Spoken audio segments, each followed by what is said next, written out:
अस्सलाम वालेकुम everyone, this is me Akbar. Hope सब लोग ठीक होंगे। मेरी वीडियोस आपको पसंद आ रही होंगी। आज जी जैसे कि हम लोग कर रहे थे फाइनल टर्म रिलेटेड यानी 41 से लेक्चर कर रहे थे।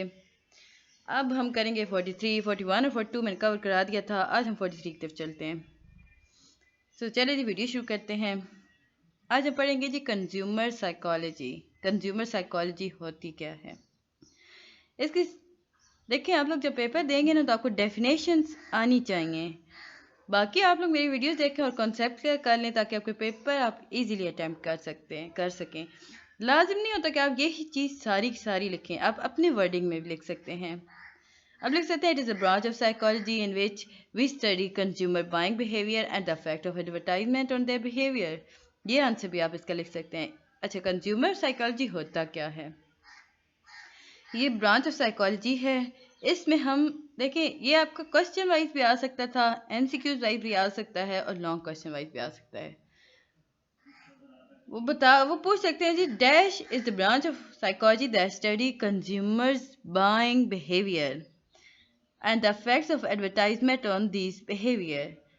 तो आप लिखेंगे कंज्यूमर साइकोलॉजी, यानी कि जो ख़रीदार होता है उसका बिहेवियर और वो जो आप लोग जो कंपनियां इश्तिहार देती हैं उसका अफेक्ट उस इंसान के बिहेवियर पर जो होता है, उसके बाद वो ख़रीदना शुरू करता है। इससे अब को हम कंज्यूमर साइकोलॉजी कहते हैं। इसमें हम कंज्यूमर की डिसीजन मेकिंग देखते हैं कि फोकस किस चीज़ पे वो करेगा, उसका बिहेवियर मार्केट प्लेस में कैसा है।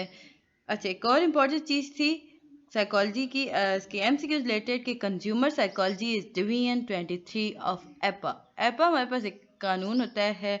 आगे हम इससे पूरा डिस्कस करेंगे कि एपा स्टैंड फॉर व्हाट। तो याद रखिए, जो कंज्यूमर साइकोलॉजी है वो 23 ऑफ एपा होती है, यानी इसकी डिवीजन की जाती है तो 20 ऑफ एपा होती है। अब आपके पास ये एक और आ गया क्वेश्चन कि आप साइकोलॉजिस्ट क्यों पढ़ते हैं कंज्यूमर को, यानी कि consumer psychologist, what do consumer psychologist study, वो इसे क्यों पढ़ते हैं, इसमें क्या पढ़ते हैं। अब वो चीज़ में देखते हैं कि इंसान का उस जो खरीदार आता है उसका रिस्पॉन्स उस प्रोडक्ट की तरफ और उसकी सर्विस की तरफ, या वो इन्फॉर्मेशन जो उसे है वो कैसी है, या उसका एक्सपीरियंस कैसा उसमें आएगा। Responses such as emotion. अब वो रिस्पॉन्सेज कौन से होते हैं? इमोशन हो गया, फीलिंग हो गई, एटीट्यूड हो गया, बिलीफ हो गया और जजमेंट हो गया। और इसके साथ साथ purchase decision and consumption practice भी होता है।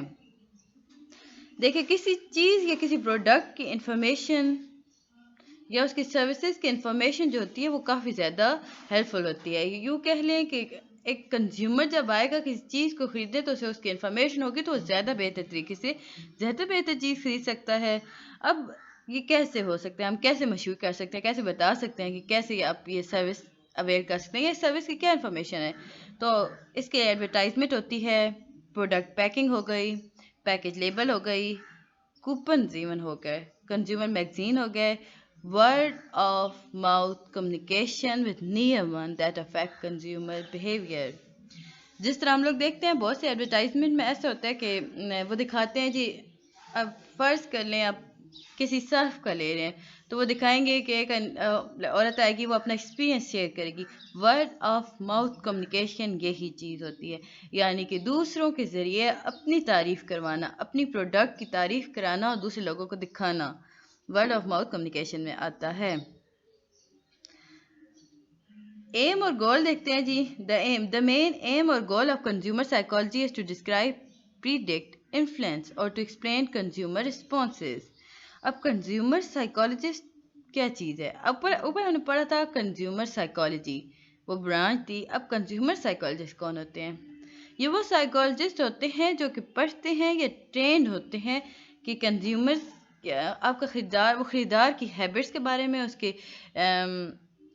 उसकी सोचों के बारे में, उसके एटीट्यूड के बारे में, इवन उसके बिहेवियर के बारे में पढ़ते हैं टूवर्ड द जो चीज़ वो ख़रीद रहा है। यानी कि consumer psychologist are the psychologist who are educated and trained in understanding consumer habits and the influence of advertisement on consumer attitude, thought and behaviour. इस तरह लोग के पेपर बहुत ईजी बन रहे थे, तो परेशान होने की ज़रूरत नहीं है। जो मैं आपको बता रही थी ना, साइकोलॉजिस्ट, थ्योरिस्ट, वो आप समझ लें कि कौन सा थ्योरिस्ट क्या काम करता है। अभी तो मेरे पास इतना नहीं है टाइम, मैं कोशिश करूँगी कि आपको कल तक या, पर मैं प्रॉमिस नहीं करती, आप लोग को एक सेपरेट से एक वीडियो बना के दे दूँ जिसमें सारे साइकोलॉजिस्ट, सारे थ्योरिस्ट, ये सारे कुछ सेपरेट करके दे दूँ। मैं कोशिश आज करूँगी, बट चले देखते हैं। हिस्ट्री ऑफ कंज्यूमर साइकोलॉजी, अब ये आपके समझने के लिए रट्टा मारने की कोई जरूरत नहीं है, ये एमसीक्यूज रिलेटेड हो जाता है। मतलब जो हिस्ट्री में आ गया, आपको पता होना चाहिए कंज्यूमर साइकोलॉजी की हिस्ट्री क्या है, किसने बनाया था, ये कौन पहला इंसान था जिसने इस फील्ड को स्टार्ट किया था। तो याद रखें जे.बी. वाटसन। आपके पास वाटसन बहुत सारे आए हुए हैं, यानी कि आप थ्योरी देखें, वाटसन थ्योरी हो गई, बी.एफ. स्किनर हो गया, वो स्किनर्स हैं, वाटसन है आपके पास। अब जे.बी. वाटसन नाम का एक इंसान था, उसने सबसे पहले ना साइकोलॉजिस्ट को ये बताया था कि देखें एडवर्टाइजमेंट भी एक साइकोलॉजी की फील्ड हो सकती है। अब वाटसन को यकीन था ना कि साइकोलॉजी को ना हम रिकग्नाइज कर सकते हैं साइंटिफिक डिसिप्लिन जब तक, यानी कि वाटसन को इस बात का यकीन था कि साइकोलॉजी को हम तब तक रिकग्नाइज नहीं कर सकते जब तक हम उसके साइंटिफिक प्रैक्टिकली किसी चीज़ के साथ उसे प्रूव ना कर सकें।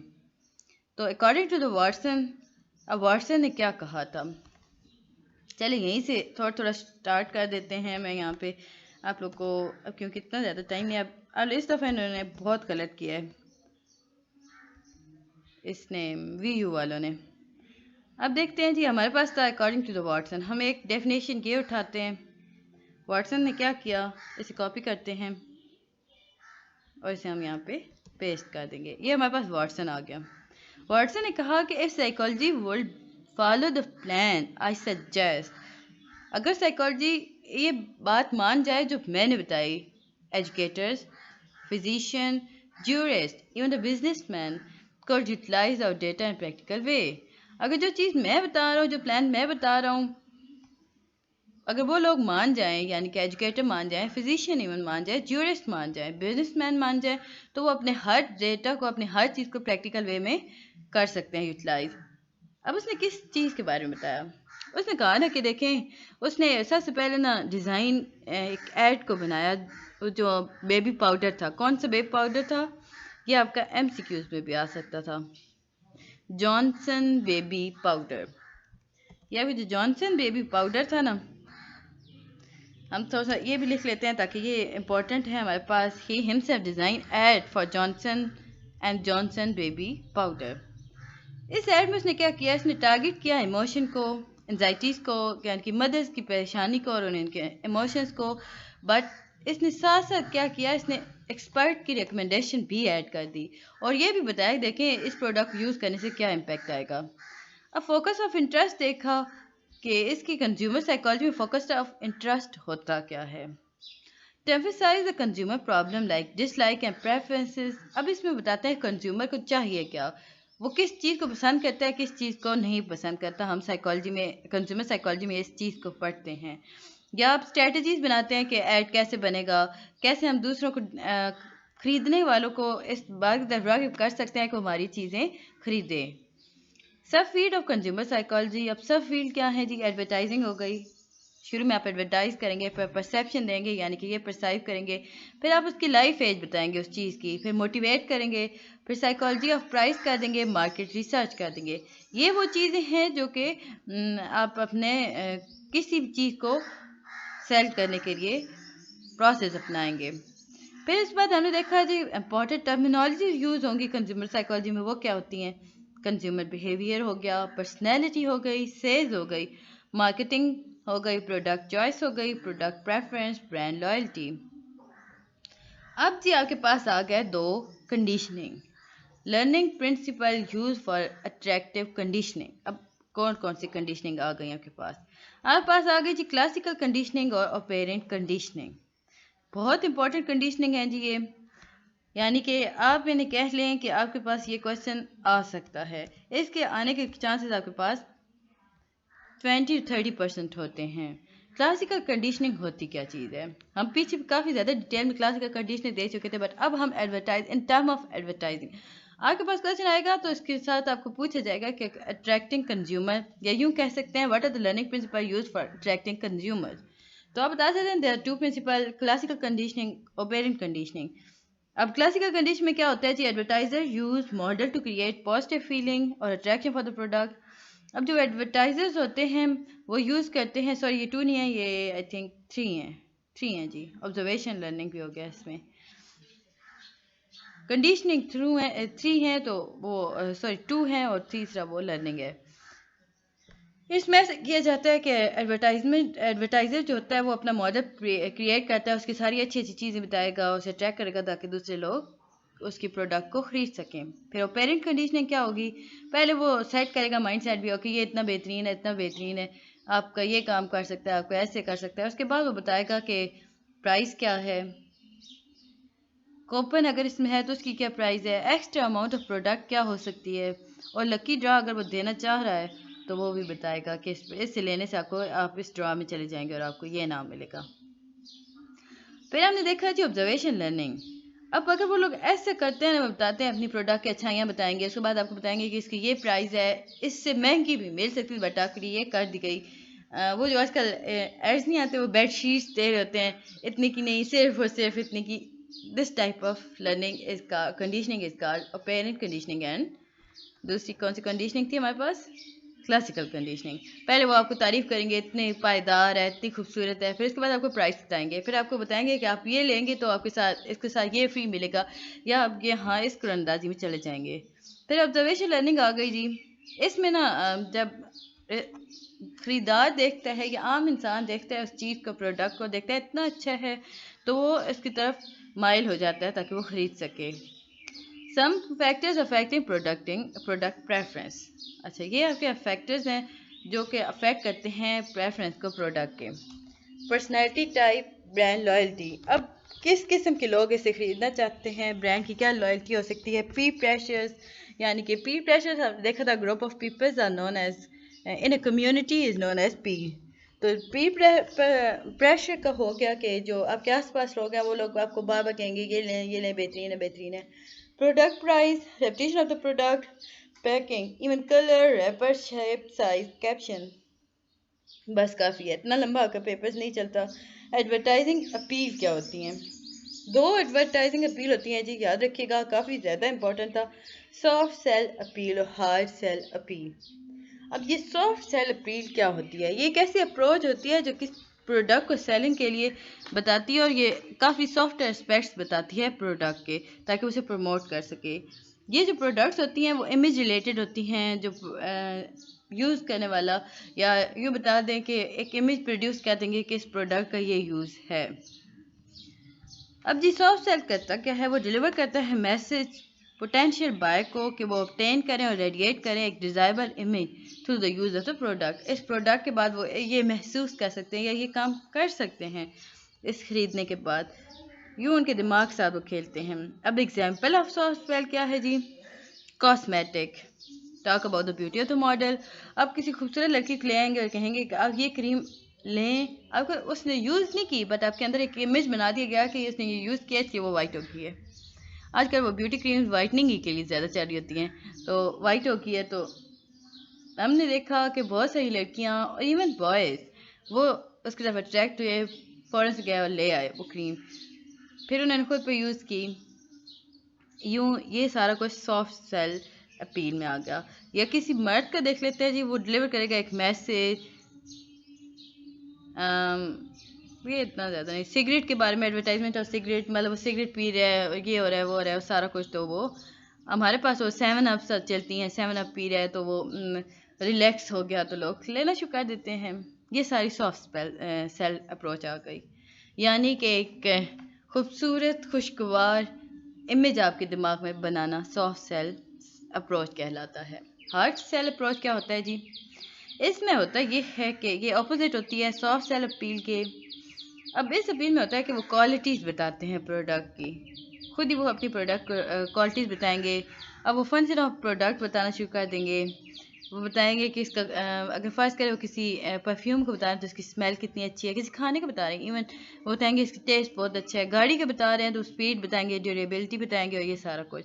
अब इसकी एग्जांपल हम देख लेते हैं जी, advertisement of automobiles in joggers, mechanical instrument, exercise, metal product, air conditioner etcetera. अब जी हमने रिसर्च देखी कि कौन सी एडवर्टाइजिंग अपील ज़्यादा इंसानों को करती है। हमने देखा कि चिल्ड्रन जो होती हैं ना, वो ज़्यादा चिल्ड्रन प्रोडक्ट्स होती हैं वो ज़्यादातर सॉफ्ट सेल्फ अपील में आती हैं। बट हमने जब औरतों के हिसाब से देखा ना, तो हमने देखा वो भी सॉफ्ट सेल्फ अपील को ज़्यादा यूज़ करती हैं, यानी कि कॉस्मेटिक हो गया, टॉयलेट सॉप हो गया और गारमेंट्स हो गए। बट जब हम परफ्यूम की बात करते हैं ना या शू की, तो हार्ड सेल यानी कि परफ्यूम और जो शू होते हैं उनके लिए औरतें भी हार्ड सेल अपील की तरफ चलती हैं। और अगर हम हाउस होल्ड के बारे में बात करें, यानी लाइनन हो गए, पेंट्स हो गए, तो ये हाँ भी hard sell appeal. Code simple कर दें, जो सॉफ्ट सॉफ्ट चीज़ें होती हैं ना, हम सॉफ्ट सेल में लिखेंगे। जो हार्ड होती हैं, मतलब जो ठोस चीज़ें होती हैं, उन्हें हम हार्ड सेल अपील में ले आएंगे, यानी कि जो सख्त होंगी, महसूस की जा सकती हों। इवन क्रीम्स की जाती हैं बट वो सॉफ्ट होती हैं, नरम नरम और इस तरह की चीज़ें। टिश्यू हो गया even, that is also in a soft sell. अब जी आगे आप बताएं कि हाई और लो सेल्फ मॉनिटर्स में फ़र्क क्या होता है। सेल्फ मॉनिटरिंग होती क्या है, पहले हम ये देख लेते हैं जी। ये एक ऐसी टेंडेंसी है जिसको कंसिडर किया जाता है हमारा अपना बिहेवियर और changing it in order to present us well in particular social situations. यानी कि हमारा जो टेंडेंसी हमारे अंदर मौजूद है कि हम जब कंसिडर करते हैं अपने बिहेवियर को और उसके अंदर आने वाली तब्दीलियों को, मौके के मुनासिबत से जो तब्दीलियाँ हमारे अंदर आती हैं, उन सब को महसूस करने को हम सेल्फ मॉनिटरिंग कहते हैं। अब हाई सेल्फ मॉनिटरिंग क्या होती है? अब हाई में होता ये है कि ये फ्लेक्सिबल होती है, फ्लेक्सिबल इन नेचर होती है, एडजस्ट करती है बिहेवियर को सिचुएशन के अकॉर्डिंग, यानी कि हर सिचुएशन टू सिचुएशन आपके एडजस्ट करेगी बिहेवियर को और आपको प्रेजेंट करेगी एक इफेक्टिव मैनर के साथ। तो उसके बाद हमारे पास इन कॉन्ट्रास्ट आ जाता है लो सेल्फ मॉनिटर क्या होता है। ये ज़्यादा फिक्स्ड होती है, ये फ्लेक्सिबल नहीं होती, ये फिक्स्ड होती है एक ख़ास जनरल एटीट्यूड की तरफ। कुछ लोग होते हैं जो सिंपल मतलब खामोश है, तो हर इवेंट पे इवन खामोश हैं, हर बात पे।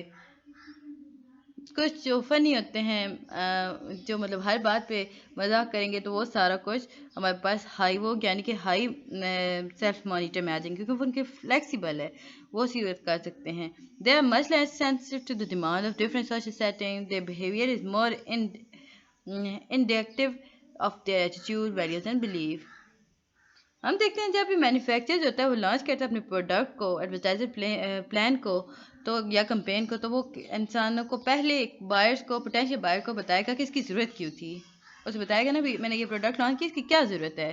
एक ख़ास किस्म के बैकग्राउंड रखने वाले लोग या एक सोशो इकनॉमिक क्लासेस के लोग जो होते हैं वो डिफरेंट चीज़ें बाय करेंगे और अपने बिहेवियर के मुताबिक लेंगे। तो जब बेचने वाला है, बेसिकली कोई चीज़ अगर लॉन्च की जाती है तो ख्याल रखा जाता है कि पहले उस अवेयरनेस बनाई जाती है लोगों को। अब लोग ओप्पो फ़ोन का वो जो देखते हैं, आजकल चल रहा था एक इश्तिहार जिसमें वो लड़की एक आती है, वो कैमरा पहले दिखाएगी, फिर वो पिक्स ले लिया, कहते हैं इंतज़ार कीजिएगा इंतज़ार कीजिएगा। वो आप लोग का अवेयर कर रहे हैं और आप लोग का तजस्सुस पैदा हो रहा है, फिर एकदम से वो आके आपको हम दिखा देते हैं। ये सारा कुछ इसी में आता है।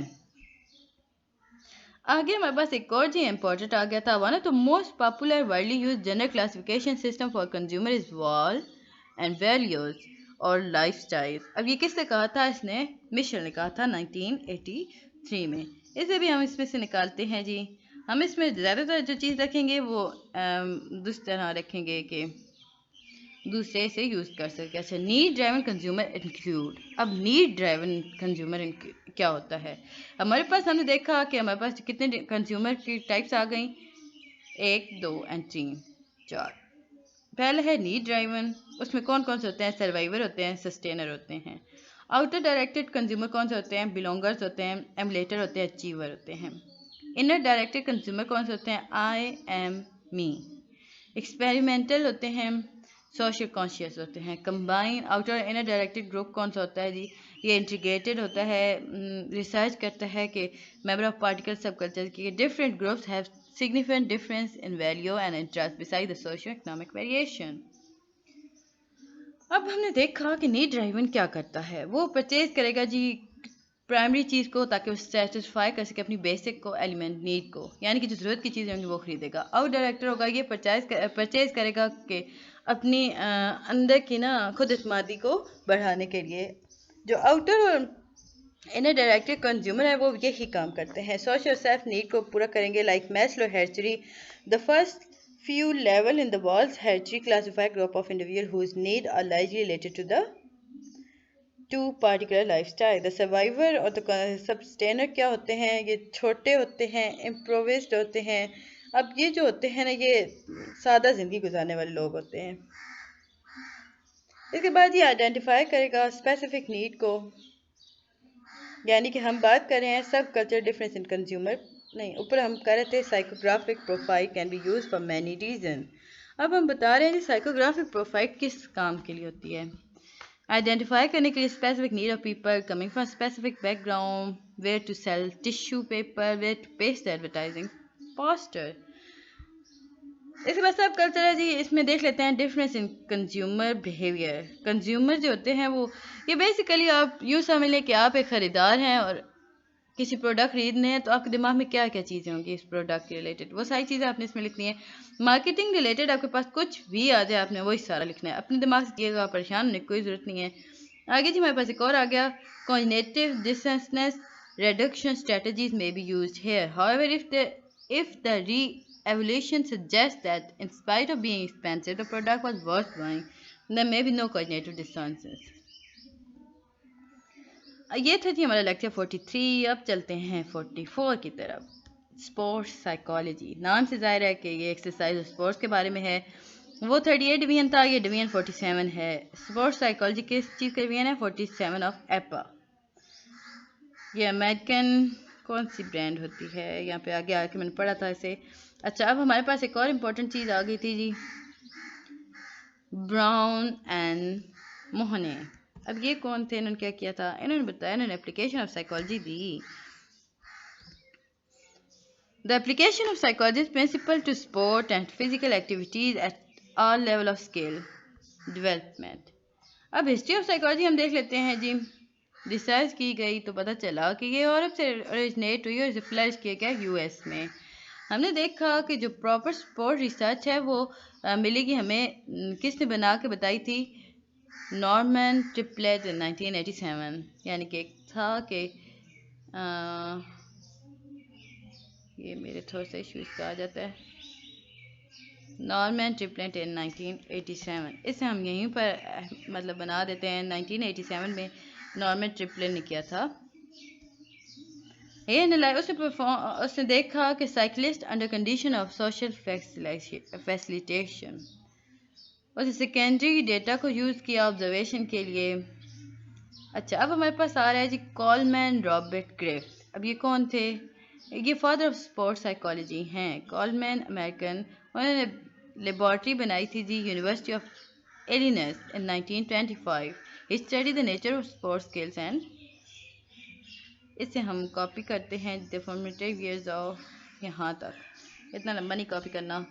ये आपका एक सेपरेट हमारे पास आ जाएगा. एक और इम्पोर्टेंट चीज़ मैंने आप लोग की बनाई थी, बट मुझे लग रहा है कि आप लोग को OCS अगर आपको चाहिए, मैंने बहुत बेहतरीन यूँ कर लें 23 से 45 लेक्चर तक निचोड़ निकाल दिया था. मैं आपको अभी दिखा भी दूँगी, फिर मैं इसकी भी एक सेपरेट वीडियो बना दूँगी.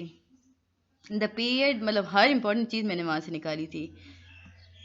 The subject matter of psychology. Sports psychology किस पे काम करती है जी? एजुकेशन के अंदर, ट्रेनिंग के अंदर, रिसर्च के अंदर और स्पोर्ट्स परफॉर्मेंस के अंदर. फिर हम देखते हैं साइकोलॉजी कैरेक्टरिस्टिक्स ऑफ एथलीट्स क्या होते हैं. स्पेशल इंटरेस्ट होना चाहिए स्पोर्ट्स साइकोलॉजी की तरफ. और स्पोर्ट्स साइकोलॉजी में क्या पढ़ते हैं? एक पर्सनैलिटी कैरेक्टरिस्टिक्स ऑफ एथलीट और स्पोर्ट्स स्पॉन्सरशिप में पढ़ते हैं के बारे में पढ़ते हैं. One could predict sport performances and choose good athlete if one knew the psychological indicator of sport performances. फिर हमारे पास आता है जी सम रिसर्च फाइंडिंग क्या थी. ये बहुत ज़्यादा एम्पिरिकल एविडेंस तो नहीं हमें मिलते इस इशू के बारे में, बट कुछ मिल जाते हैं लिटरेचर में. हम देखते हैं कि नॉन एथलीट्स क्या होते हैं. वो एथलीट जो यूजली स्कोर करते हैं higher on test of assertion, dominance, aggression and need for achievement. यानी कि हायर ऑन अ टेस्ट, इनका टेस्ट लिया जाता है नॉन एथलीट्स का. पहले किस बारे में? असर्शन के बारे में होगा, फिर डोमिनेंस के बारे में होगा, फिर एग्रेशन के बारे में होगा, need of achievement.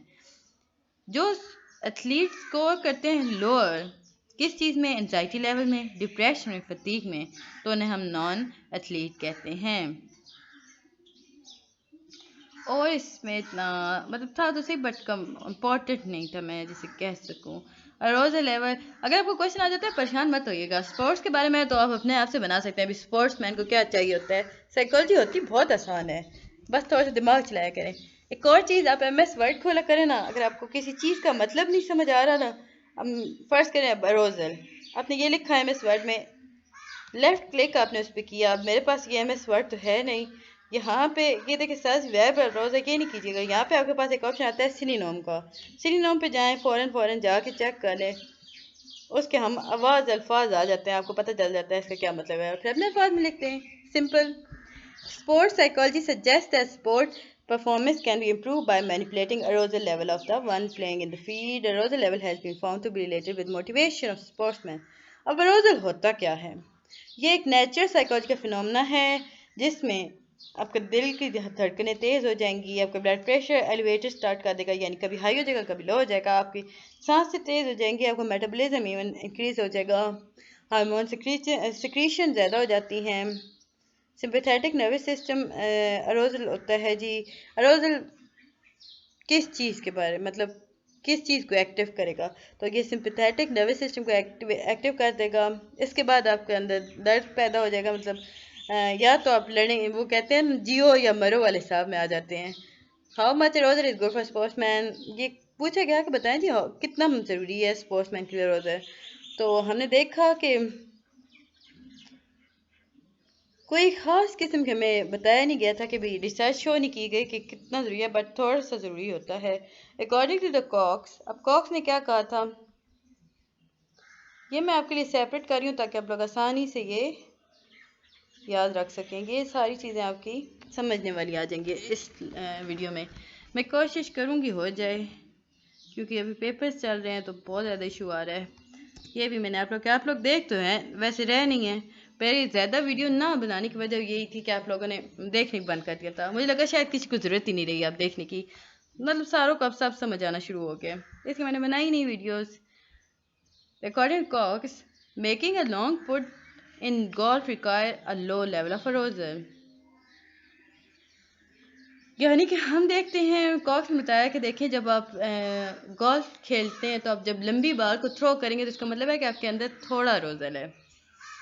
Blocking a shot in a volleyball requires a slightly high level, लेकिन on the other hand जब आप किसी को शॉट को रोकेंगे ना वॉलीबॉल के अंदर तो इसके लिए आपको ज़्यादा हाई लेवल चाहिए रोजल का। अगर आपने making a tackle in football and even high level, तो इस तरह हम अगर फुटबॉल में चलेंगे तो हायर, इससे भी ज़्यादा हाई लेवल होगा गोल करने के लिए।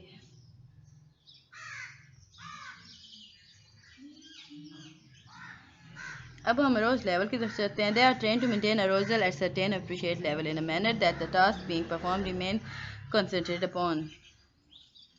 The knowledge of biofeedback is applied here. Biofeedback, blood pressure, inspiration. Biofeedback में क्या होता है, ब्लड प्रेशर होती है, इंस्पायरेशन हार्ट बीट होती है, एंड पल्स रेट होता है, मसल टेंशन होती है। अब इसमें और तो ऐसा कुछ भी नहीं नज़र आ रहा। अच्छा, हमारे पास एक और आगे थे, हमने पीछे मोहनी का पढ़ा था, फिर हम पढ़ रहे हैं जी वो ओलंपिक एथलीट के बारे में क्या कहते हैं। At this level of competition the difference between two athlete is 20% physical and 80% mental.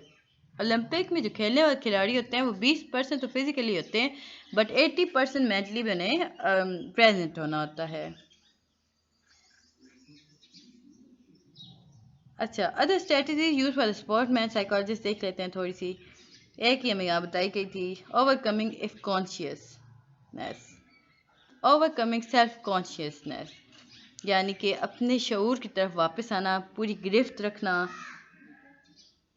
Principal of learning in sport performance, operant conditioning approach involve positive reinforcement. हमने ऑपरेंट के बारे में पढ़ा था काफ़ी ज़्यादा। ऑपरेंट जो कंडीशनिंग होती है वो पॉजिटिव रीइंफॉर्मेशन को अफेक्ट करती है, वो मोटिवेशन को प्रोड्यूस करेगी, वो परफॉर्मेंस एट पीक लेवल तक आपके लिए जाती है। In learning a sport observation learning is most beneficial. अच्छा जी, अब हमारे पास आ जाता है stress management, overcoming anxiety, relaxation technique हो गई, गुड न्यूट्रिशन हो गई, डेवलपमेंट ऑप्टिमिज्म हो गया, और थ्रू कॉन्जिनेटिव इंटरवेंशन और सेल्फ टॉक हो गई। आगे हम चलते हैं जी आपके लास्ट लेक्चर की तरफ, फ्रांसिक साइकोलॉजी। ये थोड़ा सा लेंथी होगा क्योंकि आप लोग मैं आपको आज सारा ही कवर करा दूंगी। Applying psychologist rule in the judicial system. Forensic psychology होता क्या है? अगर मैं बात करूं कि साइकोलॉजी की ज़्यादा इंपॉर्टेंट लेक्चर कौन सा है, तो ये भी आपका एक इम्पॉर्टेंट लेक्चर है। इसमें क्या करते हैं जी, बताते हैं। जुडिशियल सिस्टम में साइकोलॉजिस्ट रूल आ जाते हैं। Area of psychology that applies psychological principle and method to various area of the legal system. Forensic psychology stand for, it is defined as the area where clinical method and technique are used in the legal system. ये एक बहुत तेजी से तरक्की करने वाला psychology का area है जी। अब हमारे पास एक और डेफिनेशन आ गई, Bartol and Bartol 2004 to 8 define forensic psychology as. अब उन्होंने फोरेंसिक साइकोलॉजी को क्या डिफाइन किया था? रुकिए मैं इसमें कॉपी कर लूँ, साथ साथ करती जाऊंगी ना ताकि आपके लिए फाइल इजीली बन जाए। मैंने उसके लिए बहुत टाइम वेस्ट किया था, मैं आपको अब दिखा दूंगी। बहुत बेहतरीन है, आप लोग चाहते हैं तो मैं इसकी भी वीडियो आपसे शेयर कर दूंगी। अब इन्होंने कहा था जी, research endeavors that examines aspects of human behavior directly related to the legal process। अच्छा ने बताया कि देखें, जो कि एविडेंस आपको मिलते हैं ना किसी भी बिहेवियर के बारे में, तो अगर आप उसे जाकर लीगल प्रोसेस की तरफ डायरेक्टली ना लेके जाएं, उससे पहले आप साइकोलॉजी के अंदर रह के उसे चेक करें। आप देखें कि क्या वजूहात थी इस गुनाह, इस जुर्म की, या फिर उसके बाद आप उसके बाद उसके स्टेट करें एक लॉ को, जिसे हम क्रिमिनल लॉ कहते हैं। साइकोलॉजिस्ट होते हैं वो जाके जो क्लिनिकल होते हैं, जो फोरेंसिक होते हैं, वो जाके एविडेंस को रीचेक करेंगे, उसकी क्रिमिनल की साइकोलॉजी को चेक करेंगे और उसे बताएंगे। ओके गाइस, अब आ गया हमारे पास एपा। व्हाट इज स्टैंड फॉर एपा? Forensic psychology deal with under the Division 41 American Psychology Law Society of America। एपा एपा है जी अमेरिकन साइकोलॉजी इंस्टीट्यूट या लॉ ऑफ अमेरिका। ये ए उसमें अभी तक नहीं आया, मुझे लगा था आ गया, मैंने इसे पढ़ा था तो मेरे दिमाग में नहीं आ रहा था। चलिए देख लेते हैं एपा को। ये वैसे होता है अमेरिकन साइकोलॉजी, ए फॉर हम देख लेते हैं area, sorry American psychology area. The role of psychologist in the legal system. मैं फिर भी चेक करूँगी, कन्फ्यूजन है इसके बारे में, मैं आगे चल के आपको आकर मैं बता दूंगी। आप जी ने बताया कि रोल ऑफ साइकोलॉजिस्ट होता है लीगल सिस्टम के अंदर क्या होता है? Assessment of accused, testimony, psychological intervention of those under trial, rehabilitation of the convicted, research in criminal psychology causes and contributing variables। अब ये सारे प्रोसेस हैं जो जिसकी वजह से लीगल सिस्टम में वो फोरेंसिक रिपोर्ट्स जारी की जाती हैं। क्या क्या चेक किया जाता है जी? असेसमेंट किया जाता है, देखा जाता है एक्यूज की क्या असेसमेंट है, फिर टेस्टिमनी चेक की जाती है, psychological intervention for the under trial लोगों को देखा जाता है, रिहेबिलिटेशन हो जाती है कन्विक्टेड की, रिसर्च इन क्रिमिनल साइकोलॉजी हो जाएगी, cause of contributing variables, forensic psychology contribution in various judicial areas. और फोरेंसिक साइकोलॉजी किस चीज़ में काम करती है? तलाक के काम में भी क्यों तलाक लेना चाहते हैं, रीज़न पूछते हैं ना। फिर उसके बाद वो जो पूछते हैं अम्मी अबू से भी किसके पास बच्चा जाएगा, यानी चाइल्ड कस्टडी हो गई। अब देखें, क्रिमिनल रिस्पॉन्सिबिलिटी और incentive and the competence of accused to stand trial. ये डिटर्मिन करते हैं कि कैसे क्रिमिनल की रिस्पॉन्सिब मतलब उस गुनाह की जिम्मेदार कौन था, या जिसके साथ जुल्म हुआ वो कितनी देर तक बर्दाश्त किया। ट्रायल किया जाता है, मतलब मजलूम से किया जाएगा, जिसने जुल्म किया उससे किया जाएगा। फिर वो डिटर्मिन करेंगे ओके ये इस बंदे ने गुनाह किया और इस तरह गुनाह हुआ है। Selection of the jury, jury की सिलेक्शन होती है। Recording case proceeding for assessment, providing expert point of view opinion while assessing questions which are psychological in nature, understanding and evaluating the response, usage of psychological principle and test। ये सारी चीज़ इसमें involve होती हैं जी। What is the role of forensic psychologist? हमारे पास दो आते हैं, नंबर ऑफ थिंग्स आती हैं साइकोलॉजिस्ट जो करते हैं। एक करते हैं बेसिक और अप्लाइड रिसर्च। अब इसमें क्या होता है? इसमें हम देखते हैं कि वो लीगल मैटर और रिलेटेड इशू के बारे में डिस्कस करेंगे। इन दिस जो फोरेंसिक साइकोलॉजिस्ट होते हैं वो पढ़ेंगे या बात करेंगे एक लीगल प्रैक्टिस के बारे में, लीगल मैटर के बारे में और एटीट्यूड के बारे में, बिहेवियर ऑफ क्रिमिनल के बारे में, पुलिस ऑफिसर का बिहेवियर, आई विटनेस क्या कहता है उससे जज उससे क्वेश्चन किए जाएंगे, ज्यूरी बिहेवियर कैसा है, मेमोरी कैसी है, परसेप्शन कैसी है और याददाश्त इवन कैसी है। फिर ट्रेनिंग आ गई, एजुकेशन आ गई। अब जो लीगल सिस्टम होता है ना, वो पुलिस ऑफिसर्स, जजेस, लॉयर, करेक्शनल स्टाफ एक्सेप्टर को पढ़ाया जाता है या फिर बताया जाता है ओके ये हमारा प्रोसीजर है और हम इसके थ्रू चलेंगे, तो आपको भी तहम्मुल का मुजाहरा करना चाहिए। क्लिनिकल एप्लीकेशन क्या हो गई जी, ये जो मोस्ट वेल नोन होती हैं, these are the activity that are most well known. Judging and evaluating various behaviour क्या होगा, इंसाइटी हो गई, वेरियस कम्पिटेंस हो गई, सिविल कमिटमेंट हो गई, कस्टडी हो गई, क्लेम ऑफ साइकोलॉजिकल इंजरी हो गया, ये सारा कुछ इसमें आता है। प्रोवाइडिंग काउंसलिंग एंड ट्रीटमेंट के अंदर क्या आएगा, ऑफेंडर्स आ गए, मेट आ गया, पुलिस ऑफिसर्स एंड फैमिलीज आ गए और विक्टिम के बारे में आ गया। गाइस जब पेपर दे ले तो काइंडली जो क्वेश्चन आपको याद है वो मुझे मेल कर दिया कर ismiakbarkhan@gmail.com, ismiakbarkhan3@gmail.com, सॉरी मेरे 3 दिमाग से निकल गया था। तो ये मेरा ईमेल एड्रेस है, मुझे इस पर मेल कर दीजिएगा अपने क्वेश्चंस को। प्रोवाइडिंग कंसल्ट, मैं इंतज़ार करूँगी आपके पेपर्स के इंपॉर्टेंट क्वेश्चंस के बारे में। Providing consultation to law enforcement in agencies. अगर ऐसे कोई क्वेश्चन आता है ना, आप दिमाग सोचा करें कि एक टीम क्या कर सकती है, वो लॉ एजेंसी को क्या बताएगी, वो बताएगी कि हम कैसे बात कर सकते हैं जिसने बंदी बनाया गया, एक यूँ कह लें कि एक डाकू, एक चोर से हम किस तरह बात कर सकते हैं कि ताकि उसने जो कैदी बनाए थे इंसान, उन्हें वो छोड़ दे, हम उससे क्या कैसे डीलिंग कर सकते हैं। क्रिटिकल इंसिडेंट डिब्रीफिंग कैसे होगी, ऑटोपिसी कैसे होती है, ऑटोपिसी कैसे कहते, ऑटोप्सी, एक तो आज मेरा दिमाग यूँ बंद हो गया। ऑटोप्सी कैसे कहते हैं, साइकोलॉजिकल प्रोफाइलिंग क्या होती है, हेल्पिंग द लायर कैसे किया जाएगा, विटनेस प्रिपरेशन ऑफ विटनेस बनाए जाते हैं, ज्यूरी सिलेक्शन हो जाती है। Origin and history of forensic psychology क्या है। Forensic come from the Latin word forum, किस वर्ड से निकला, लैटिन से। Forum were the public places और gathering in the Roman city state where the debates took place on the judicial process. यानी कि ये लैटिन वर्ड था, जो लैटिन वर्ड था वो फोरम, और ये कहाँ से निकला था, इसका क्या मतलब क्या था। इसका मतलब था कि पब्लिक प्लेसेस पे जो इकट्ठा होना होता है लोगों का। ये रोमन सिटी थी ना, रोमन एम्पायर थी, वहाँ पे लोग क्या क्या करते थे, बाहर निकल के ग्राउंड में इकट्ठे हो जाते थे और बातें किया करते थे, किसी इशू के बारे में डिस्कस किया जाता था। इस ऐसा जुडिशियल प्रोसेस बना दिया गया, या जुडिशियल प्रोसेस के बारे में बात की जाती थी। In history dates back to at least the turn of 20th century, ये 20वीं सदी के इजाद है जी। हुगो मंस्टरबर्ग is regarded as the first forensic psychologist.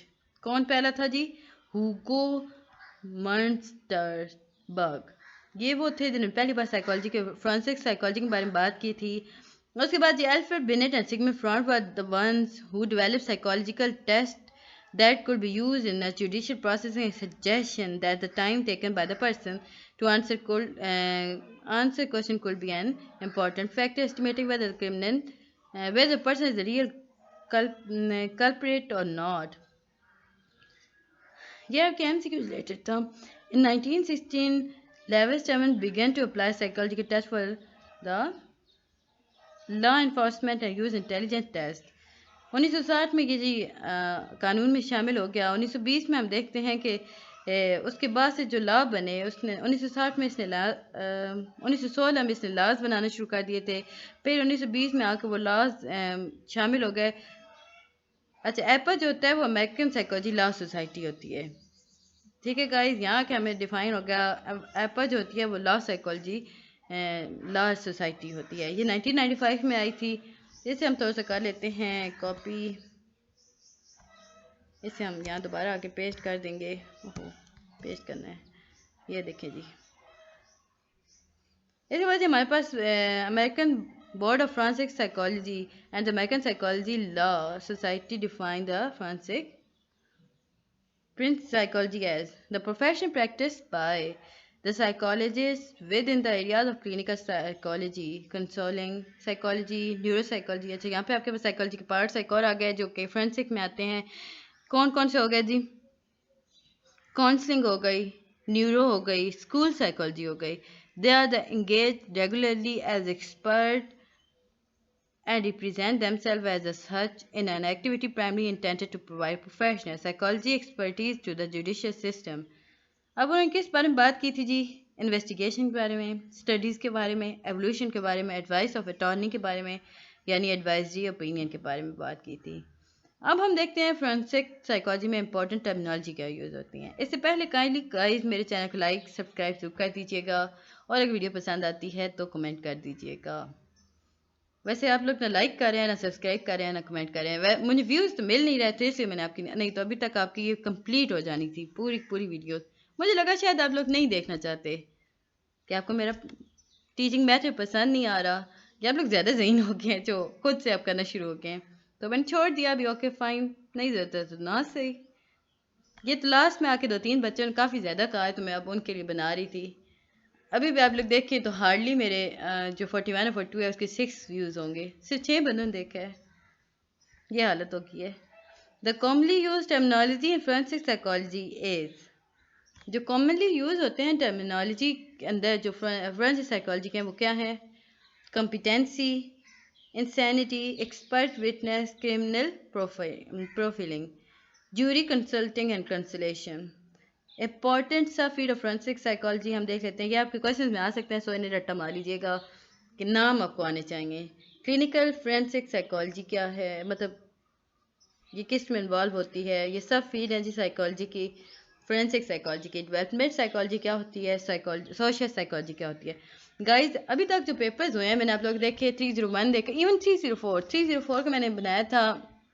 मेरी अपनी ही सिस्टर हैं तो उनका पेपर था, मैंने बनाया उसके लिए, उनके लिए वो मैंने सारा उसमें से सेपरेट करके निकाला। तो उसमें से मैं जब देखा तो आपका पेपर 41 से 45 यानी 37 में से कुछ आ रहा था। 37 से 45 तक लेक्चर आपके बहुत ज़्यादा आपका सब्जेक्टिव टाइप वहीं से निकाला गया था, कुछ ऑब्जेक्टिव भी था, और बाकी 23 से 26 लेक्चर तक था। 20 में से 1-2 लेक्चर 31 और 32 में से आया था, बाकी और किसी में से भी नहीं आया था। सो आप लोग भी ऐसे ही लेक्चर्स कर लें। Ethic essential to be followed by the forensic psychologist. The following rules are essential to be followed by forensic psychologists. They are responsibility or competence, relationship, confidently, use of scientific approved and standard method. अब हम देखते हैं कि good forensic psychologist होते कौन है।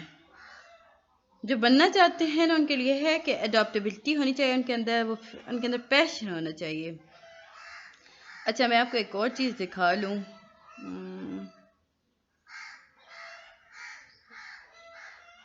ओहो इसे मैंने अभी सेव ही नहीं किया था, तो अभी अब मैं आपको बाद में दिखाती हूँ। Those who wish to become a forensic psychologist, patience हो गई, अडॉप्टेबिलिटी हो गई, फीलिंग हो गई। अब एपस सोसाइटी में डिवीजन साइकोलॉजी ऑफ वुमेन क्या चीज़ है? Division 35 of apps society for the psychology of. अच्छा ये जो डिवीजन होते हैं ये आपकी शिक होती है, किसी कानून की शिक, यानी कि हम लोग बात करते हैं आइन के इस रूल के अंदर या आइन के इस लाइन के अंदर या इस आर्टिकल, इवन जो आर्टिकल होता है वो उसे हम डिवीजन यहाँ कह रहे हैं। आर्टिकल 35 एपस सोसाइटी की जो हमें बुक मिली या जो आर्टिकल्स मिले, कानून मिला, उसमें 35 आर्टिकल में ये लिखा हुआ है औरतों के बारे में क्या लिखा हुआ है। इसमें बताया गया कि साइकोलॉजिकल औरतों के अंदर ना the main focus is on psychological, biological, social, life span, development differences and similarities of the gender with emphasis on the major life event of women, female psychology and reproductive health, female cognitive skills, early socialization, ये सारा कुछ इसमें women क्या आ रहा है। Gender equality, inequality या equity, discrimination and violence prevention, यानी औरतों के हकूक। औरत हम देखते हैं कि 35 ऑफ एपा में बताया गया कि औरत के जो हकूक़ हैं वो बहुत ज़्यादा हैं।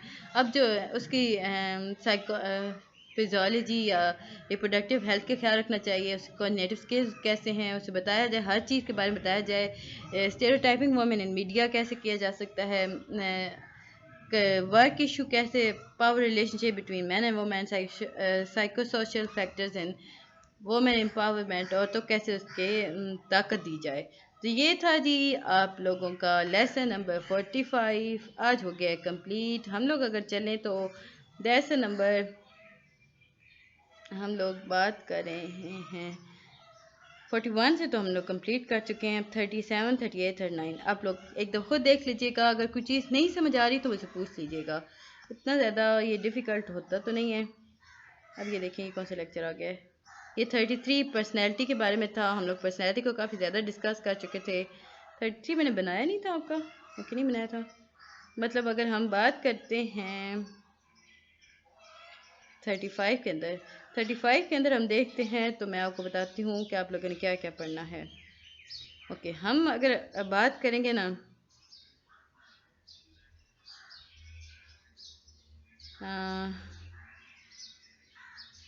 ये मैं आपको पोस्ट कर दूँगी। हिपोक्रेट्स का, सोक्रेट्स क्या होते हैं, उसने क्या बताया था, प्लूटो ने इवन क्या बताया था। प्लूटो को यकीन था कि मैं ये आपकी उस फाइल में ट्रांसफ़र कर दूँ। मैं आप लोगों को ये एक फ़ाइल बना के देती हूँ। मैं आपको ये सारी इसकी एक सेपरेट फ़ाइल बना के देती हूँ ना, उसके बाद हम लोग इंशाल्लाह बात करते हैं। चलो जी, मिलते हैं नेक्स्ट वीडियो में, तब तक के लिए अल्लाह हाफ़िज़।